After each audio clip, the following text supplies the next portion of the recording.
आपको श्री गोपाल नारसन का नमस्कार। डिवाइन मिरर हिंदी चैनल में आपका बहुत बहुत स्वागत है।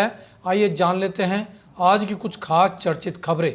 जैसा कि आप देख रहे थे, आबू रोड के ब्रह्मा कुमारीज मुख्यालय शांतिवन में कल यानी 4 अक्टूबर से शुरू हो रहे वैश्विक सम्मेलन का उद्घाटन करने के लिए देश की राष्ट्रपति द्रौपदी मुर्मू आज शाम ब्रह्मा कुमारीज के मानसरोवर परिसर पहुंच गई।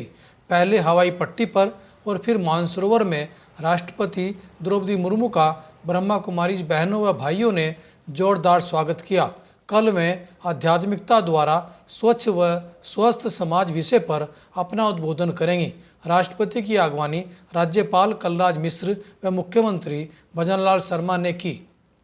वहीं उत्तराखंड के राज्यपाल गुरमीत सिंह भी इस वैश्विक सम्मेलन के उद्घाटन अवसर पर भाग लेंगे, जबकि मुख्यमंत्री पुष्कर सिंह धामी कल शाम आबू रोड के शांतिवन पहुंचकर दूसरे दिन के पहले सत्र में मुख्य अतिथि रहेंगे।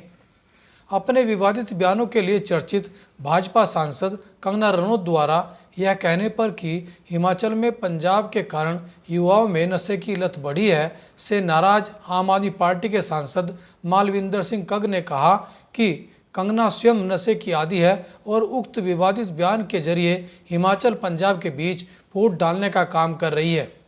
मतदान से 2 दिन पहले हरियाणा में भाजपा को उस समय करारा झटका लगा जब पूर्व सांसद अशोक तंवर भाजपा छोड़कर कांग्रेस में शामिल हो गए। वे भाजपा के स्टार प्रचारक थे। उन्होंने राहुल गांधी की रैली में कांग्रेस का दामन थामा। किसानों व अन्य विद्युत उपभोक्ताओं के कड़े विरोध के बावजूद उत्तराखंड का बिजली विभाग राज्य में 15,88,000 स्मार्ट मीटर लगाएगा। इससे बिजली चोरी रुकने की संभावना का दावा किया गया है। ऊर्जा निगम की इस पहल का विरोध करते हुए नेता प्रतिपक्ष यशपाल आर्य ने कहा कि स्मार्ट मीटर बड़ी कंपनियों को फायदा पहुंचाने की एक चाल है। लगता है देहरादून मेडिकल कॉलेज में नौकरी करने की विशेषज्ञ डॉक्टरों की कोई रुचि नहीं है, तभी तो 100 पदों के सापेक्ष मात्र 8 डॉक्टर ही इंटरव्यू के लिए पहुंचे। पिछले माह भी 113 पदों के लिए हुए इंटरव्यू में मात्र 25 डॉक्टरों ने ही भाग लिया था। विशेषज्ञ डॉक्टरों को मैदानी क्षेत्र में 4 लाख रुपए व पहाड़ी क्षेत्र में 5 लाख रुपए दिया जाता है। अल्मोड़ा से देहरादून के लिए हेलीकॉप्टर सेवा का ट्रायल पूरा हो गया है। इस सेवा का उद्घाटन मुख्यमंत्री पुष्कर सिंह धामी द्वारा वर्चुअल रूप से किया गया। हेली सेवा का प्रति व्यक्ति किराया 4,989 रुपये निर्धारित किया गया है। हरिद्वार में नवंबर माह में ज्योतिष विद्वानों, तांत्रिकों और हस्तरेखा विशेषज्ञों का एक परिवार मिलन सम्मेलन आयोजित किया जा रहा है। कार्यक्रम संयोजक गोपाल राजू ने इस सम्मेलन को लेकर क्या कहा, आइए देखते हैं इस वीडियो में। आपको श्री गोपाल नारसन का नमस्कार। डिवाइन मिरर हिंदी चैनल में आपका बहुत बहुत स्वागत है।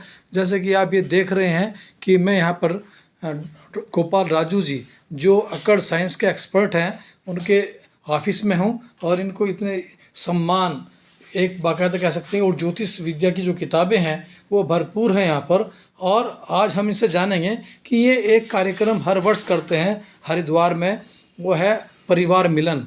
और परिवार मिलन जो कार्यक्रम है उसमें देश दुनिया के ज्योतिष विद्वान और बड़े बड़े चमत्कारी लोग वहाँ पर आते हैं और बाकायदा मैंने अपनी आंखों से देखा है कि सम्मोहन क्रिया से व्यक्ति को उसकी यादों में ले जाना और साथ साथ उनको किसी भी व्यक्ति को जब चाहे सुला देना और जब चाहे उठा देना, वो इस तरह के हैरत अंगेज कारनामे इस परिवार मिलन कार्यक्रम देखने मिलते हैं।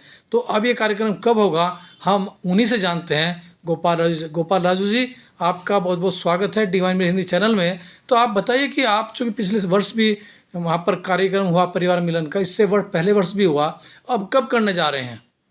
देखिए, हमारा तीसरा प्रोग्राम है। इसका हमने नाम दिया अकल्ट परिवार मिलन। और अकल्ट परिवार मिलन इसलिए दिया कि अकल्ट में जितनी गुहे विधाएँ हैं सारी की सारी विधाएँ आ गई इसके अंदर, और परिवार को हमने इसको परिवार समझा और मिलन तो है ही। तो उद्देश्य तो सबसे पहले यही था कि हम किसी को छोटा बड़ा नहीं समझें, सब बराबर समझें, कोई मंच नहीं हो इसमें। उस उद्देश्य को लेकर तीसरा कार्यक्रम हमारा, और ये हमारा होगा नकलंक धाम हरिद्वार में 23 और 24 नवंबर 2024 को। नहीं, बड़े बड़े करिश्मे दिखाते हैं वहाँ पर, एक से एक एक्सपर्ट लाता है। कोई टोटके का एक्सपर्ट है, तो कोई तंत्र विद्या का एक्सपर्ट है, और कोई खड़े खड़े सुला देता है किसी को, या आखिर क्या है ये रहस्य? देखिए ऐसा है ना, आज के ज़माने में जब तक किसी को लाइव नहीं दिखाया ना, तो हमारा उद्देश्य ये था कि हमने ये केवल टोने टोटके ज्योतिषी नहीं लिया इसमें आप देखेंगे ना, अधिवक्ता भी हैं, इसमें वैद्य भी हैं, इसमें नेचर लवर्स भी हैं, इसमें गायक भी हैं, इसमें यूट्यूबर्स भी हैं, इसमें वैद्य भी हैं।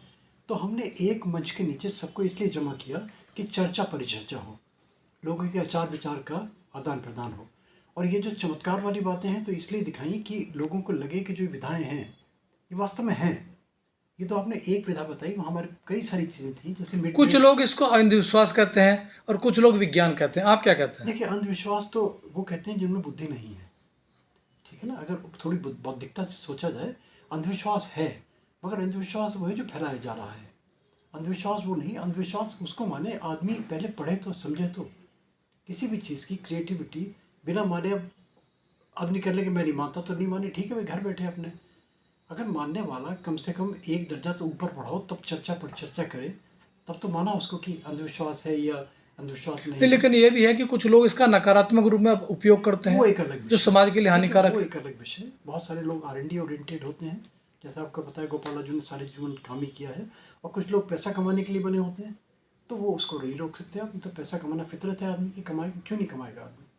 नहीं, मेरा आशा है कि कुछ लोग नकारात्मक दूसरे को नुकसान पहुंचाने के लिए इस विद्या का प्रयोग करते हैं, तो क्या वो होना चाहिए? ये नहीं क्या होना चाहिए, बिल्कुल नहीं होना चाहिए।